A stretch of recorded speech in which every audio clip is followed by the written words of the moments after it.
The advice and opinions expressed by the host of Autism Live and her guests are meant solely as suggestion and should not be in any way construed as child-specific advice. Any choices you make in determining your child's treatment are completely at your own discretion.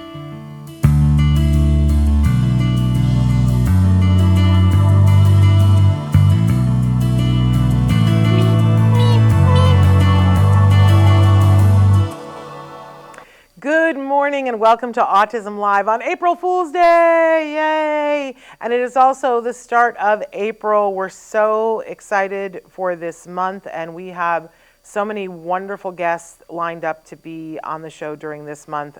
And, you know, we're starting it off with a bang here. Dr. Stephen Shore is going to be joining us in just a few minutes and I'm a huge fan of his.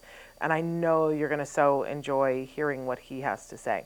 So more on that in just a couple of minutes, but because it's April Fool's Day, I just wanted to tell a quick funny that I was probably a decade ago, 10 years ago. Everybody who watches the show on a regular basis, you know that I'm a huge Oprah fan. Oprah, all the way.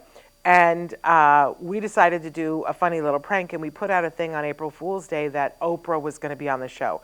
We had done a whole big thing for months before, doing shout outs to her, seeing if we could interview her. And I think everybody was like, what exactly does it have to do with autism? And, you know, for me, it has a lot to do with autism. One of the biggest moments, big aha moments for me was when she did a show about autism with Holly Robinson Peete, and it was a big light bulb moment for me. So Oprah has everything to do with autism with me. Oprah has everything to do with everything to me, let's be honest. Anyway, we did a big April Fool's thing, and we put it out everywhere on all our social media and said, Oprah is finally going to be on the show. Shannon gets to interview her. You're not going to miss it. And then, of course, people tuned in, and we said, April Fool's Day. It is, by the way, it is not an April Fool's Day that we're having Dr. Stephen Shore on. He is here, and he's going to be with us in just a minute. But, you know, we came on and we said, no Oprah, but we'd love to have Oprah.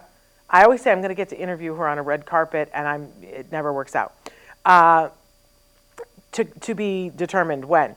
But in any case, it's always funny to me now because I will run into people, whether it's people that I haven't seen since high school or people that I've met once, and they'll say to me, oh, I just love your show. I loved your interview with Oprah.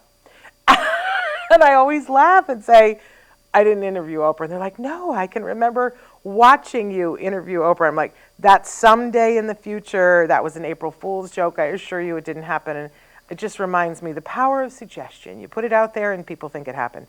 But the truth is I have yet to interview Oprah, but hoping that will happen eventually. But today I am going to get to interview Dr. Stephen Shore, and he is amazing. So it's, you know, a wonderful, wonderful day for that. No April Fools today for that. I also want to give you, let you know that we're live right now on Facebook, YouTube, Twitter, and about a dozen other sites. Our wonderful, wonderful Chris Desmond, who is everything and everyone here and makes all things happen. He's starting to show you on the screen some of the different places that you can be watching the show. Facebook, you're going to see all kinds of things there. As I said, we're live right now on Facebook, YouTube, and Twitter, and many other places. But most of you watch us on either YouTube or you listen on podcasts on any one of the different platforms that we are a free download for podcasts. And we appreciate that you're listening and taking us with us, taking us for a walk, all of the different ways that you can listen to a podcast. We like to remind all of you that we are in our 14th year of doing these shows, and we're very proud of the fact our mission here has always been and will continue to be to provide information and inspiration to that larger autism community that starts with individuals who are themselves on the spectrum. Of course, they are the beating heart of our community, but we also welcome the voices of those individuals who love the people that are on the spectrum, because we believe that together that we can get a lot accomplished for the betterment of the lives of individuals who are on the autism spectrum. But we only do that by listening to the folks that are on the autism spectrum, right? I know. It's April, And we're going to talk with Dr. Stephen Shore about all the different A words that go along with April. But in any case, that's what we're here for, to help support you if you are the person on the spectrum, or to help support you if you are the person trying to be an ally to someone on the spectrum and help them to get to all the meaningful things that are important to them in their lives. That's what we're here for. Now, from the beginning, when Dr. Granpeesheh and I started this show and started this network, the Autism Network, it was very important to us to be able to provide information to you free of charge. And we've been, fighting and scrapping that we're in the 14th year now. But it does mean that we have advertisers and supporters, and we try to be very mindful of that and of your time, but I want you to know that that's why they are there, that when you're listening in podcasts and it goes to an advertisement, I want you to embrace that because it meant that you got the podcast for free. That's literally how it shakes down. Now, some of you have written in and said, hey, but I would rather have it ad-free and pay a small fee. If that is you, we did make that possible for you. You can go to glow.fm/autism-live. When you go there, it is a $5 a month fee if you're doing it month by month. If you decide to subscribe for an entire year, it is actually less than $5 a month, because the savings, there's a charge every time they run your card that they take out of the $5, and we let that savings be passed on to you if you do it for the whole year.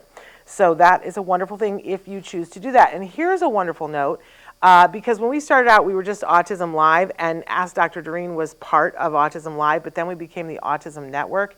And Autism Live and Ask Dr. Doreen now are separate podcasts. They're literally separate podcasts. I really encourage you to subscribe to Ask Dr. Doreen. But the fun thing is, if you do glow.fm for Autism Live, you end up getting everything that happens on the Autism Network. So that includes Autism Live. It includes Ask Dr. Doreen. It includes our Stories from the Spectrum, which is only content produced by those who identify as being on the spectrum or neurodiverse. It will also include new shows that we have coming up that I keep promising you, and they're in the hopper. One called Today's Hyperfixation, and another one called Autismo y Comunidad. So we hope that you will love those podcasts. We also love it when you like, share, subscribe, let other people know, and especially the one that I see makes the biggest difference. If you give us a review on whatever platform you download the podcast on, boy, whatever the algorithm is, it loves that. And what it does is it lets other people know. You personally can reach more people by doing a review of any of our shows and letting them know if it's something that you like or you don't like. We always love to hear from you guys because that's a wonderful thing. Now, throughout April, we have some amazing shows for you. I want to go down just that for this week, but I want to tell you that the calendar for the first 2 weeks is up on our Facebook, and we're going to start to populate that on other channels as well. But we will get the one, it's already made for the second 2 weeks. It's just, to put it up together, I don't know. But we'll get that up to you as well. But this week, we have today, as I said, Dr. Stephen Shore, amazing, amazing guest. Tomorrow, we have a very special episode with Dr. Doreen Granpeesheh for World Autism Awareness Day. We're going to share a little bit about what World Autism Awareness Day is and the message from the UN, because every year they put out a message. And we've got some really fun questions that you guys have written in for Dr. Granpeesheh about, her view of autism and how she came into the field of autism. Questions we've never asked before. Then on Wednesday, Tom Island is joining us again to talk about his new book that's called My Glass is Half Full. This is where he takes on the issue of mental health, the real issue of mental health and self-care for adults on the spectrum, how important it is, how to get it, why you should prioritize it, and how to do it. Then on Thursday, Kobe Bird is going to be with us. He is the wonderful actor who played Rufus for 3 seasons on Netflix's Lock and Key, and He joins us. It's a very special hour where we're talking with Kobe about how he sees the world, how he feels about different things, what he loves. Kobe as a person. So I'm very excited about that. And then we're capping off this first week with Julie Matthews, who is from Nourishing Hope and a wonderful nutritionist. She's going to be talking with us about the impact of diet, which has now been clearly shown that diet can make an impact on autism symptoms, and further breaking it down for which diets were found to be effective at alleviating which symptoms for the most people. So it's a pretty big week, but let me tell you, there's more coming. Really wonderful. So we start every show when we can, when we have time. We start with something that I have always referred to as the jargon of the day. This is when we take on one word, one phrase, one acronym. We try to make sense of what the experts are talking about. First, we give you the actual definition. When appropriate, I make fun of the definition when it's filled with more jargon terms and we can't possibly dissect it. But either way, we move on to a working definition, which sometimes makes the experts break out into hives, but it's where we try to get a beginning understanding of what does this term mean and what does it mean in your life today and what could it mean down the road and why it's a term that you should get to know. So today's term, as you can see on the screen, thank you, Chris, is perseveration. This is a word that I certainly had heard of before I was in the autism community, but it wasn't a word I used. It wasn't in my lexicon, as they say. It wasn't something that would just pop up into sentences. And then as I started to be around autism experts, I was hearing it a lot. And I think we've done it once before on the show, but in 14 years, that seems wildly inappropriate only one other time. So let's take a look at what our actual definition is. And this comes to us from Merriam-Webster Dictionary: the continual involuntary repetition of a thought or behavior, which is pretty interesting. What I actually chose this one because what I liked about it was the word involuntary. Because I think with perseveration, we think of repetition, but when my son was early diagnosed and they started to use the word perseveration, and I always wanted to know what's the difference between perseveration and passion? That you can be someone who is really excited about something, and I'm thinking about the fact that right around that time I went to see this gentleman lecture who is a TV writer that he has written, you know, at the time, and this was probably, 15 years ago, he had already written 50 television movies that were things that were on Lifetime television and places like that. He was just a very prolific writer.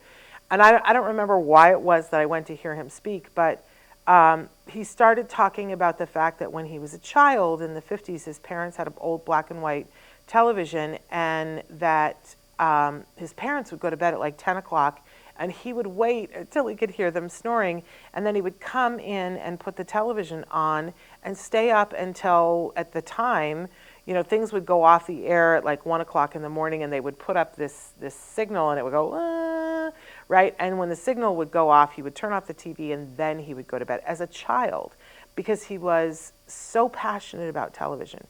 Television was everything to him. And he said, so of course, I grew up to be someone who worked in television. And so it was right around that time that Jem was being diagnosed, and I was like, well, that seems like, I think some people could call that a perseveration, but to me it's passion, and I always wanted to know what is the difference. So I really liked in this definition that it had involuntary. So we'll keep this one and slide it to the side. It's not horrible, not very much information, but let's move on to our working definition and see if, and a lot of times we don't take this from a source, but I particularly liked this one from understood.com. And it says, perseveration is when someone, quote, gets stuck, unquote, on a topic or an idea. And it further went on to say, you may have heard the term in regard to autism, but it can affect others too. People who perseverate often say the same thing or behave in the same way over and over again. But they can get stuck on their emotions, actions, and thoughts too. Woo! I love this because how many of us, raise hands, how many of us could say that we identify with this for ourselves? And it may not be on a whole bunch of things, but maybe there's something that you have gotten stuck on. My mind goes immediately to some of my very best girlfriends in life that when we were younger and there was that inevitable breakup, that somebody broke up with their boyfriend and that you would go out with that friend and they were literally incapable of talking about anything else. I can think of one friend that for 4 years, that's all she talked about was the breakup. And people had talked to her and said, honey, you got to stop. You got to stop. And it was involuntary. She couldn't get stuck. She needed to go and get help and support to get unstuck. So I particularly love this because I think it brings it to a place where we can have compassion and say, okay, this is not a choice that somebody is making. If they are perseverating on something, it is literally that they are stuck on it. It's not a choice. I think that there is a way that we can help people to be passionate about something without being stuck on it. And I think that that's true for all of us, including individuals who are on the autism spectrum. But it doesn't come from saying, stop thinking about that. My dear friend, that friends said to her, honey, you got to stop. That didn't help it. In fact, that only triggered it more because then she would say, but the reason why I'm stuck on it, and then we would go through the whole cycle again. It wasn't until she went and she got some professional help for it that she could get unstuck. So I hope that clears up a little bit for all of us, because I do think that this is very much a part of a lot of people's journey, including individuals who are on the autism spectrum. And I am always sad when I hear someone be impatient with somebody who is perseverating on something, as if they could just stop. And clearly, as we saw in the last definition and as we see in this one, this is somebody being stuck. And I don't know about you, but I have those crazy reels that run on my Facebook. I'm trying really hard not to watch them at night and instead do my calm and listen to Matthew McConaughey. But I don't know how I managed it, but I have a lot of animal videos that come up, and it's always like an animal being stuck in mud. Oh my gosh, I've watched so many animals be pulled out of mud in the last 6 months. The Facebook algorithm, the Reels algorithm knows that I need to watch that for whatever reason. Talk about being stuck. But I find it interesting that when an animal is stuck in mud, the kindness and the compassion and the caring that the people in the surrounding area that don't even know the animal, that they have rescue people and people do heroic things compassionately to help a dog or a cat or a calf or whatever, get unstuck from the mud.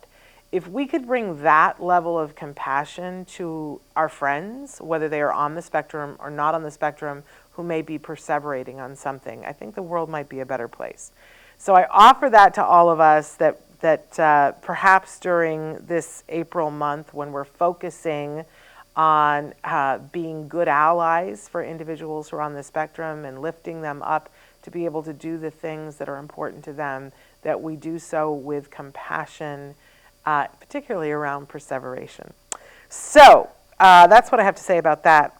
I'm saying good morning to Rodney Cox and good morning to Autism Journey with Elijah. I'm so excited you're here because I've got a really tremendous guest to kick off this month.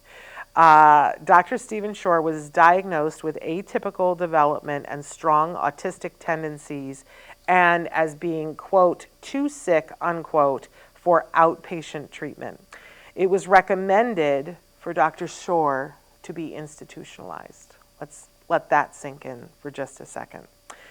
Non-speaking until 4 and with much support from his parents, teachers, wife, and others, Stephen is now a full-time professor at Adelphi University and adjunct at NYU Steinhardt School of Culture, Education, and Human Development, focusing on aligning best practices and supporting autistic people to lead fulfilling and productive lives. Whew. In addition to working with children and talking about life on the autism spectrum, Stephen is an internationally renowned educator, consultant, and author on lifespan issues pertinent to education, relationships, employment, and self-advocacy. His most recent book, College for Students with Disabilities, combines personal stories and research from promoting success in higher education. He is a current board member of Autism Speaks, the Organization for Autism Research, which is OAR, the Boston Higashi School, President Emeritus of the Association for Autism and Neurodiversity, and advisory board member of the Autism Society. Dr. Shore also serves on the boards of numerous other autism-related organizations. He combines personal, practical, and academic experiences to promote fulfilling and productive lives for autistics and otherwise neurodivergent individuals as the rule rather than the exception. Just like what a beautiful, beautiful statement. I'm so happy and pleased and proud to welcome Dr. Shore back to the program. Dr. Shore, good morning. Oh, good morning. Good afternoon here. That's right. You're on the East Coast. Eastern side of the United States. How's the weather today? Weather today, it's about 55 degrees and raining. Okay. But the university is fairly waterproof, so it's perfectly fine. And we mentioned that you are a professor at Adelphi University, and you have been teaching there for how many years? I'm in my 15th year. That's amazing. Absolutely amazing. So, Dr. Shore, there are so many things that we could talk about with you, but I want to jump in and talk particularly about, because you travel extensively, you are an international speaker, you go around the world and you talk with so many people and give speeches to people about autism. And so I don't think there's anybody better that we could ask about what's happening with autism around the world. What are you seeing when you are in other countries that you can tell us about? There's all kinds of things to talk about. A lot of encouraging things to see around the world. So, for example, my last two trips were to Bahrain, although they pronounce it Bahrain out there. And I think the best way to explain Bahrain is that it's a model of inclusion that we can learn a lot from. And in every sense of the word. So whether it's people with disabilities, autistic people, seeking to make fulfilling and productive lives for autistic people, all the way to religion. There's amazing religious inclusion. And we know that that's a challenge today in some areas. But everybody just gets along and they respect each other and they wish each other happy holidays based on whatever that religion is. So I spent a week in Bahrain and enjoyed my time with the Alia Autism School, which is the main school in Bahrain. It's in Manama, which is their capital. I also visited the Navy base, the Fifth Fleet of the U.S. Navy.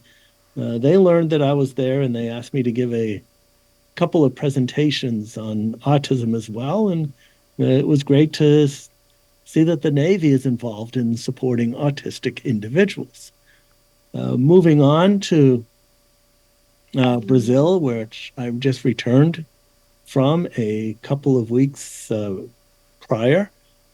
And there's amazing work being done there, too. I heard you gave a keynote there, Dr. Shore, and that you talked about the four A's of autism. And we've been talking about all the A words during April, so I'm so excited to hear what your 4 A words are. Yeah, yeah. And April's a great time. Actually, any time's a great time to talk about the 4 A's of autism. And that was my keynote in Brazil. So the first A is awareness. And we have been at awareness, working on awareness for a couple of generations. So when I was diagnosed and going to school, autism was thought to be this rare psychiatric condition caused by poor parenting, primarily poor mothering. And mothers were blamed for causing autism. And fortunately now, we know much more, and perhaps the only thing we can implicate mothers and equally fathers as well is maybe the passing on of some genetic material. So, all this work by various organizations, ranging from the Autism Society to Autism Speaks, international organizations such as Action for Autism in India, and so on. And we've gotten to a point where we recognize autism.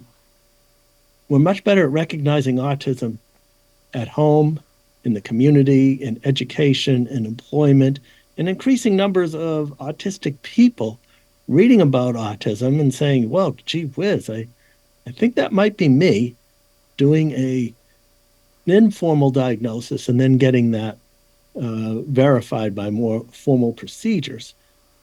And now the Center for Disease Control and Prevention in Atlanta accepts an incidence rate of 1 in 36. And that is a lot of autism. Maybe what that means is that if the prevalence rate keeps going up the way it has been, within the next generation, there'll be more of us than there'll be non-autistic people. Yeah. Yes. And So awareness, first A. right. And we've been working on that for a while. So what's the next A? So all of this work on this first A builds a solid foundation for the next one, which is acceptance. And this is where we turn away from trying to eliminate, trying to cure, trying to make autistic people indistinguishable from their peers. And the best we can do if we try to do that is a poor imitation of a non-autistic person. And greater numbers of people, and these 4As are applicable to individuals, organizations, schools, and even entire countries, as I see these 4As as a sort of developmental process. So when do we know that we're firmly in acceptance? That's when we turn away from working against the characteristics of autism, as I described earlier, to working with the characteristics. So an example might be, let's take a school-based example. We have an autistic student who is not motivated and does poorly in mathematics. So often what will happen is an interest inventory will be taken. What is this child interested in? Well, perhaps one of the child's key interests is using a computerized flight simulator. That's what they live for. They go home and they spend hours on this flight simulator, and they'd even miss dinner if their parents didn't call them down for dinner. All right, so that becomes a powerful reinforcer, talking in behavioral speak, you might say. And often what will happen is that access to this favorite interest will be restricted. However, the child can regain or earn access to this interest by meeting their goals in mathematics. And so what you have is what is known as an extrinsic reinforcer. And that extrinsic means that the reinforcer doesn't have anything to do with the activity that you're engaging in to work towards access to that reinforcer. However, I'm really encouraged because I'm seeing increasing numbers of educators around the world recognizing that we need to turn towards working with autistic characteristics. And this would be the educator that would say, oh, we found a highly preferred activity And we're going to work with this activity and realize that there's a lot of mathematics involved in flying airplanes. And now mathematics will become intrinsically reinforcing because it's involved. We're involving this highly focused interest of flying airplanes in mathematics. And eventually the child likely figures out that if they understand mathematics, they'll be even better at using the flight simulator. So that's the second out of 4 steps. So that's acceptance. I love the example because it's very easy for people to get confused because it seems like on paper it's a subtle shift, but it's a huge shift for the person who's experiencing it. So it's the difference of withholding the flight simulator until you do your math and using the flight simulator to teach the math. Do I have that correct? Yeah, you have that exactly correct. And there's beginning to be a body of research that suggests that autistic people learn better when our favorite activities or interests are involved. And that just kind of makes sense. We learn better and Yes. faster about things we're interested in. And I think that holds true for everybody. But for autistic people, it's probably just to a greater degree. Absolutely. I want to just address that Prodip Chandro says, your suggestions and guidelines, I have benefited a lot. I have been working with my 18-year-old son every day despite various adversities. So just wanted to get that comment in. So now we have the first two. Moving on, what's the third A word? Yeah, all right. So the third A is appreciation. And that is where autistic people are valued for what we contribute to society.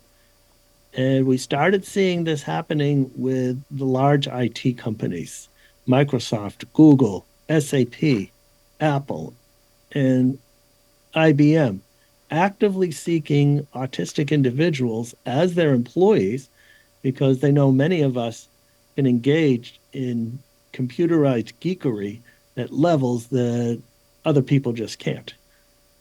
And while this is really good to see, and I'm always up for publicity about this, my question always is, what about everybody else? What about those of us autistic people who have skills in other areas and in recognition of the fact that it's a myth that all of us autistic people are computer geeks. It's actually a small minority, but big enough for these companies to take notice.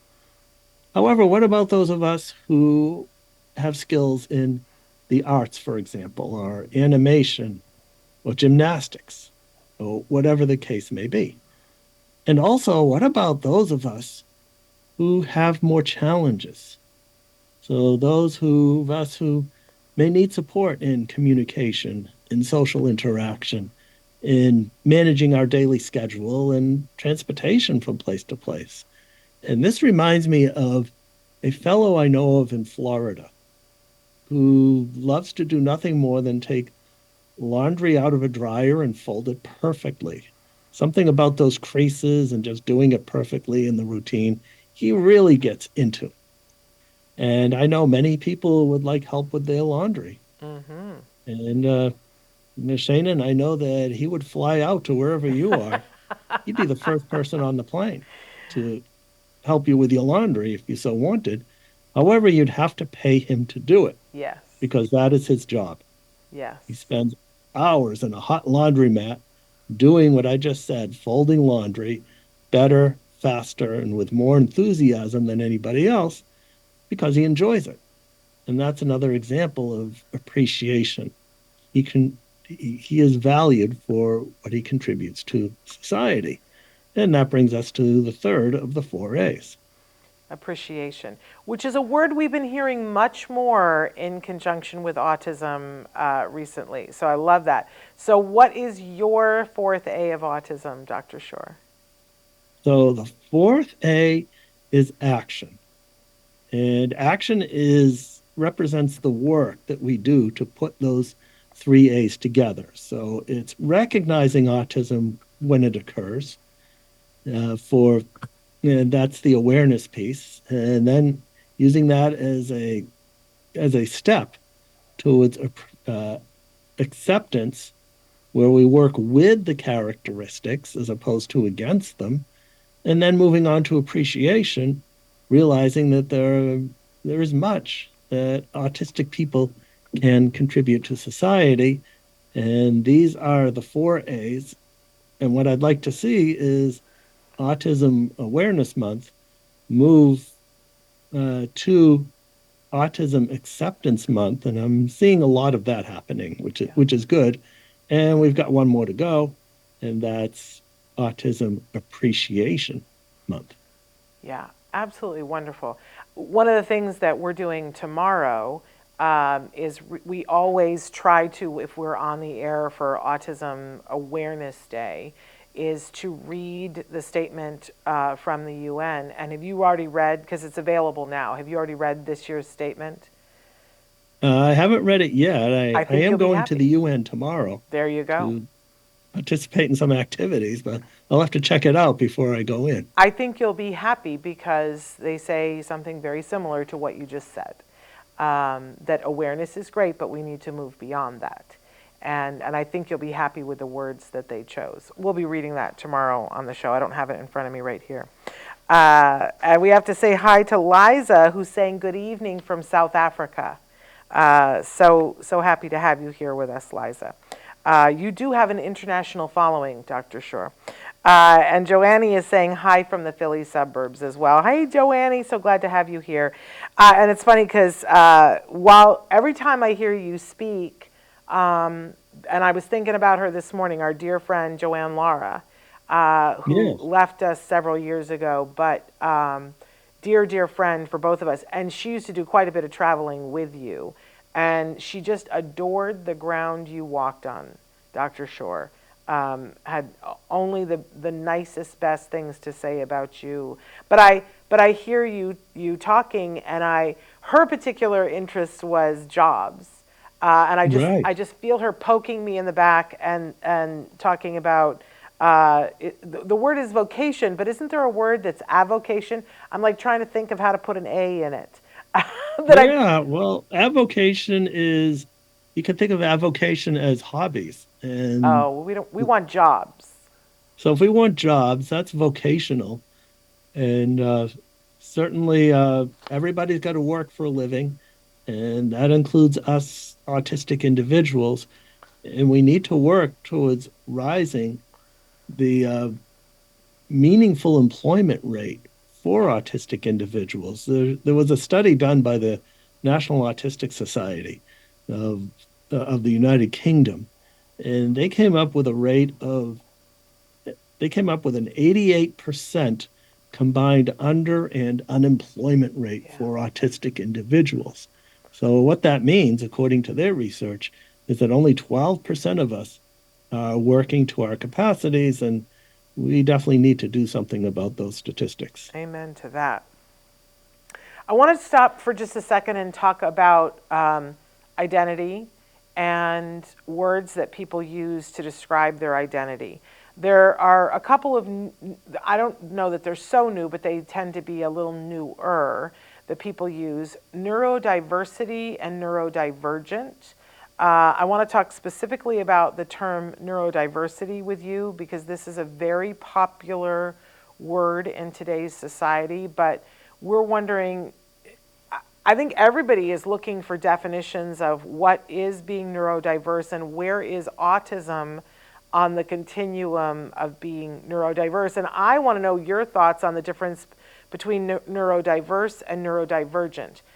My son uses the word neurodiverse to describe himself, and I have had wonderful self-advocates that I love and enjoy a friendship with come to me and say, Shannon, I just want you to know you're using the wrong word. You should use the word neurodivergent. And I have had to politely say to them, this is the word that my son has chosen, so it's the word that I need to use. But I'm curious as to what you feel the difference is, because you're so intelligent and you have some skin in this game. So what are your thoughts on that, first of all? Neurodiverse, neurodivergent? Oh, sure. I definitely have thoughts about that. And when I think about the two, neurodiverse is a concept describing the differences in the way human beings think, the differences in the way our brains are wired. And there's amazing, incredible amounts of diversity that we see within the human race. So, all, no, what is it, almost 8 billion people on the earth, we are a neurodiverse race. Uh, Now, neurodivergent refers to people who think more differently than most other people.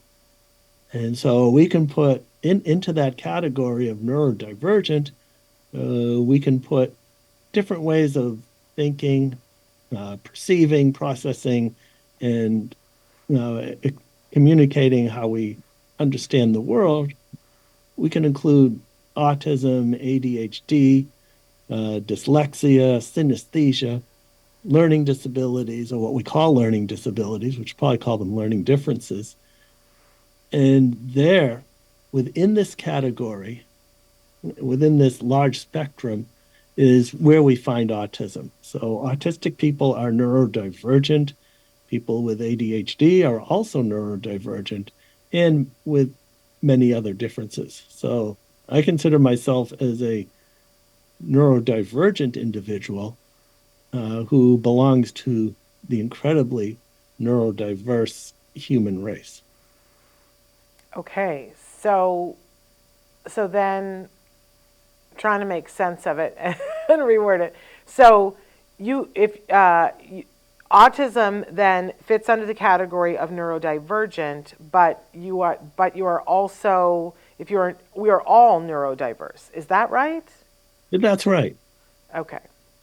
All right. I think I may have that now in a way that I didn't have it before. Thank you so much. Oh, you're Uh, welcome. um, I heard that you have been serving because you are also a consultant, that you are available to consult on many different things, and you are currently consulting as an advisor for a new PBS kids show, an animated show called Carl the Collector. I want to know everything there is about this and what your role is on this new show. All right. Well, there is a lot to talk about in terms of Carl the Collector. And what it is that it's the first animation series that features an autistic characteristic, an autistic character. So, uh, Carl, the collector, is an autistic person, uh, characterized as a raccoon. Okay. So he's one of a group of six friends. Two of them are autistic. One of them has ADHD, and the others they're neurodiverse, but they're not neurodivergent. And that's how they present. So this series, which upon completion will consist of 80 11-minute and 4-minute 11-minute and 4-second episodes where the friends they get along. It's they're about 5 to 7 years old, and they go through the challenges that any group of friends go through. And I think what is really great about this series is that it can be used, uh, one, to help autistic people better understand social interaction and communicating with friends, and also to help educate those who are not autistic to learn more about autistic individuals. And what my job is make sure that Carl is, you might say, autistically authentic. Got it. And another thing I like about this series is that the second autistic character is a girl, character who was a fox.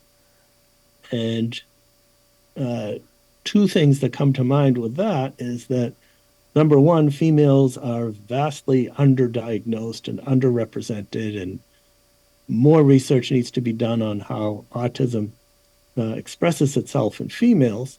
So that's good to see. And also, her autism presents very differently than Carl's does. So it helps describe the diversity of autism that we see within the autism spectrum. And so are you the consultant for both characters, or do they have a female consultant for that character? I've I'm the consultant for Carl, but Got it. I've also, you might say, adopted. Uh, I've adopted Lotta, who is the girl who is autistic, and whatever I make suggestions about her as well too. And there may be somebody else who is in Okay. charge of Lotta. Got it. And when will this premiere? Do we know? Yeah, we do. There have been some press releases, and they indicate that this will premiere in the fall. So it's coming up soon. And is this a show that will play on PBS Kids on the on regular TVs, or is this more, because I know they do some programming that's more geared towards PBS Kids online, or is this will this air on local I networks? think it's going to air on TV because I haven't heard any mention of PBS Online. We'll probably show up on both, it's my guess. Okay. It has to have been very fun. The PBS Kids folks are a fun group of people. Have you enjoyed this process? Yeah, I've enjoyed and still enjoying. We're at we're at episode 50 out of 80. Wow. So there's going to be more work to do. Yeah. This Friday, we are going to, here in Los Angeles, there is a big conference. It's the first, they hope, of many, called Autism and Entertainment. And the purpose of the day is to help people who are on the spectrum. You were talking before about how not everybody's into computers and some people are into the arts. And so it will be a really informative one-day conference with a lot of entertainment companies coming to talk about how to bridge the gap from, wanting to be in the field to having a job in the field. So we're very excited that Autism Network will be there. We have a table at the resource fair. We're very excited to see all the people that are there. So, and I hear this story and it just tells me it's one of the myriads of ways that people can find employment. That adds to the greater good and is in the field of entertainment. But you are also somebody who is very musically talented as well. Right. And music plays a very important part of my life. It was part of the what we today call early intervention that my parents did with me. And I say that's what we call it today because the concept of early intervention didn't even exist. But if we take a look at the things that my parents did, we now have names for what they did, such as sensory integration, play-based therapy, imitation, narration, uh, musical involvement, and so on. So as a result, I believe that is what initially got me interested in music. My parents thought it would be a good idea for me to have music lessons at age 6, piano lessons to be specific. And I think the best thing I learned from those lessons was how not to teach an autistic person how to play the piano. Can you provide any tips for for those of us who'd like to know? How do you not, what are the things that we should not be doing? Uh, you should not be talking too much about music, but you should be doing music. So in other words, it needs to be very experiential. So when I teach autistic people music, I begin with creating the materials together. We co-create the materials that will eventually be used for learning how to read notation. So from the child's point of view, there's a lot of cutting and writing and drawing and measuring as we develop these materials, which we then play with in order to gain familiarity with, if I'm teaching the piano, with the piano keyboard. And from there, we transition towards placing little stickers that we stick on the piano keyboard onto a staff. And I don't talk too much about the staff. I don't even think I call it a staff, but that's what it is. And then we match what's on the staff to what is on the keyboard. And the next thing we know, we're playing Twinkle, Twinkle, Little Star or various other tunes that the child may know. And there's always this turning point where the child realizes that they're playing music, and it takes off from there. Yeah. What a beautiful, beautiful way to teach. You are someone who has authored many different books. I wondered if you could take just a minute. We've got about 3 minutes to go through some of the different books that you have available, most of which we can find on Amazon. You also have a wonderful website, too, that's filled with fabulous information. Just take us through, here we are in April. If somebody wants to read more because they're hearing you and they go, my goodness, this gentleman has a voice of reason and calm. I'd like to read more from him. What would you recommend to start with? All right. Well, I'd start with my autobiography, Beyond the Wall, Personal Experiences with Autism and Asperger Syndrome, which is available from Future Horizons. That book uses the autobiographical style to discuss challenges in being an autistic person, sensory issues, giving music lessons, learning music, like I just described, and also teaching strategies that will be helpful to autistic individuals. And then I turned towards successful navigation of transition to adulthood in the areas of continuing education, such as college, employment, relationships with others, housing, and also getting involved as an advocate, an autistic advocate. The next book is Ask and Tell. And at that point, I realized that nobody was really talking about advocacy for autistic people. So I got 5 of my colleagues, all autistic, to contribute chapters on what they thought was important for teaching autistic individuals how to best advocate for ourselves. And there's a lot of practical information in there written for and by autistic individuals. Autism for Dummies, Understanding Autism for Dummies is the next book. And that one is an introductory book to autism in the style of the Dummies series. And I realized, first I wasn't interested in co-authoring it, but then I realized, well, it's probably better if the book is at least co-written by somebody who is autistic. And my co-author, Linda Rastelli, has ADHD, so it was written by 2 neurodivergent individuals. The latest book you mentioned was College for Students with Disabilities.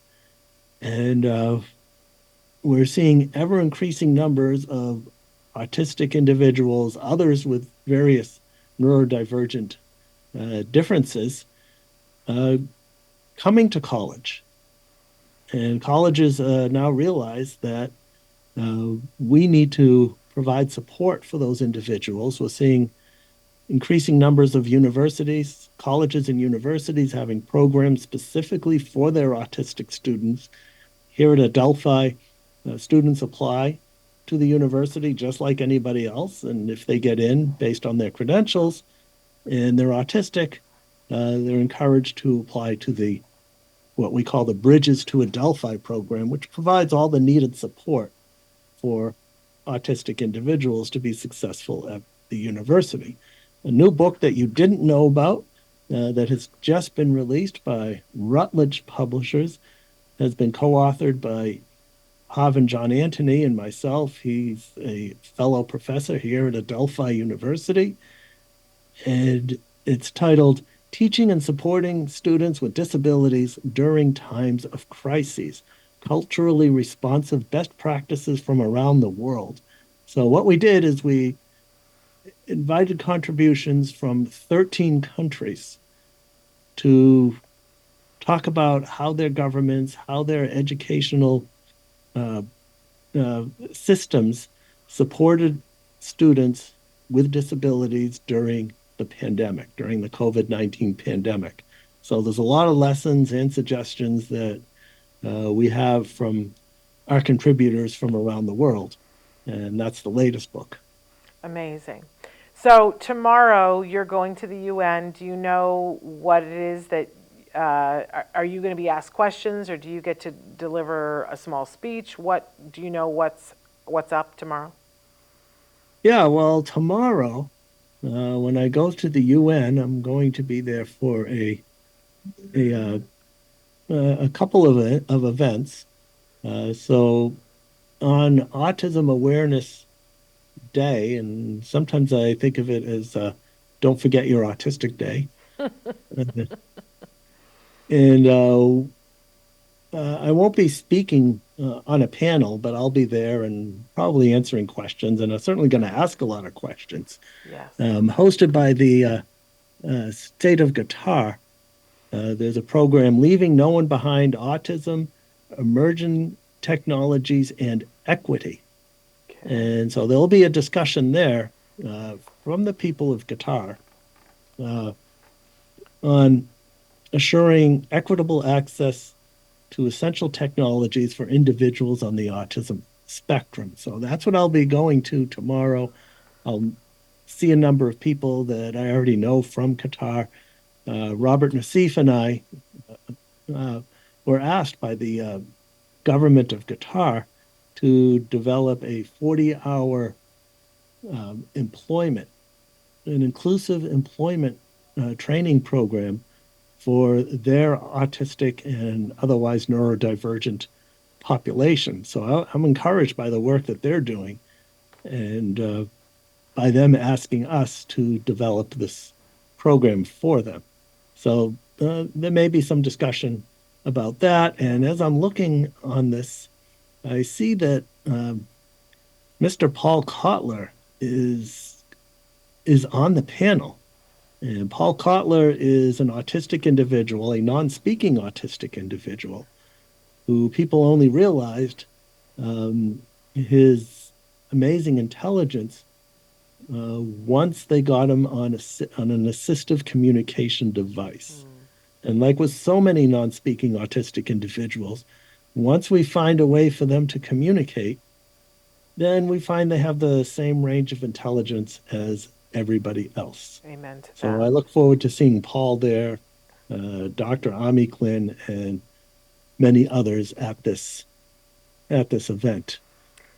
Well, I am so glad to know that you're going to be there tomorrow, and we look forward to seeing and hearing all about that. And I really want to thank you for taking the time to be with us today and kicking off this month in such a wonderful and positive way with us, Dr. Shore. You are such a gift to our community, and I want you to know how much we appreciate it. No, it's my honor to be with you, and I look forward to the next time we're together. Absolutely. Absolutely, and I look forward to seeing the new book. I did see it over the weekend, but I couldn't purchase it yet. Do you know when it can actually be purchased? I'd have to go to the website to see, but I think it will be out. Yeah, it may be out sometime during this month. Okay, amazing. Amazing. Well, thank you so much. We want to encourage people, if they get an opportunity to see you speak, they should. It's a once-in-a-lifetime thing, you guys. So thank you so much. Best to your family, and we'll let you get back to your busy work, but thank you again. All right. Well, thank you, and I look forward to when we meet again. All right. Take care. Bye-bye. You too. Bye-bye. What a wonderful, talented, intelligent gentleman. My goodness. Somebody, Autism Journey with Elijah said, loved this. Awesome. Thank you so much. He is awesome. I want to go over what the rest of this week shakes down to, but you can visit our Facebook page and see what the next 2 weeks are. And then hopefully sometime tomorrow I'll get the second part up. But So today we were with Dr. Stephen Shore. Tomorrow it is World Autism Awareness Day. That is an event that was created by the UN. It does not belong to any charity. I know that there's some misunderstanding about that sometimes. But we have a very special show planned with Dr. Grampy Schaefer, Ask Dr. Doreen, tomorrow. I really want to encourage you to tune in. In the beginning, we'll read the statement from the UN, but then we have lots of questions that you guys have written in that are of a more personal nature for Dr. Grampy Shea about why did she devote her life to autism and what was the thing that got her hooked. I'm so excited to hear the answers to these. So that's tomorrow. Then on Wednesday, Thomas Island will be here to talk about his new book, My Glass is Full. It's all about mental health and self-care for adults on the spectrum. You'll love that. And even if you're like, well, I only have a child who's on the spectrum, they're not an adult yet, then I really want to encourage you to listen, because we can't teach things to adults that we don't understand. And I find that so many of us as parents do not understand the self-care piece. And my hand is raised here. I have a hard time with it. But Tom's going to help us to know how to teach that to an adult on the spectrum, which means that we can start that for ourselves and be modeling it. What a concept.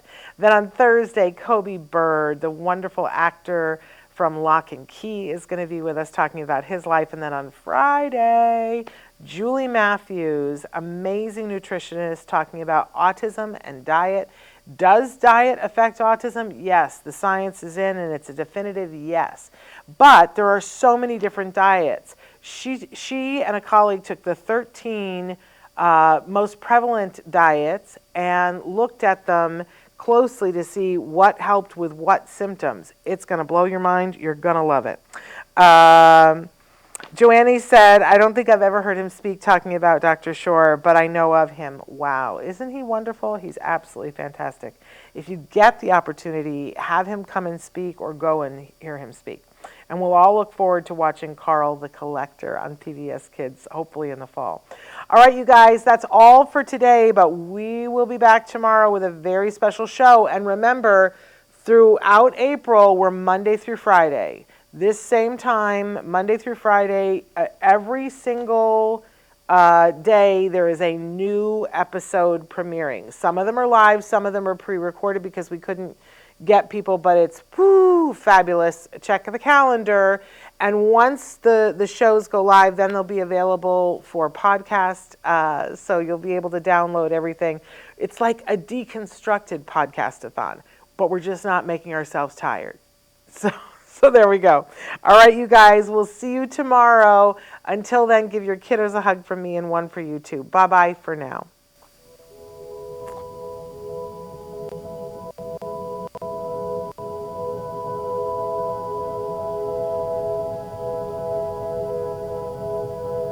If you found anything helpful in this video, please give us a like. In fact, make sure that you smash that subscribe button on YouTube and give us a like on Facebook. You can also follow us on Twitter and on Instagram for important updates. And please download our free podcast wherever you get your podcasts. Thank you so much. See you next time.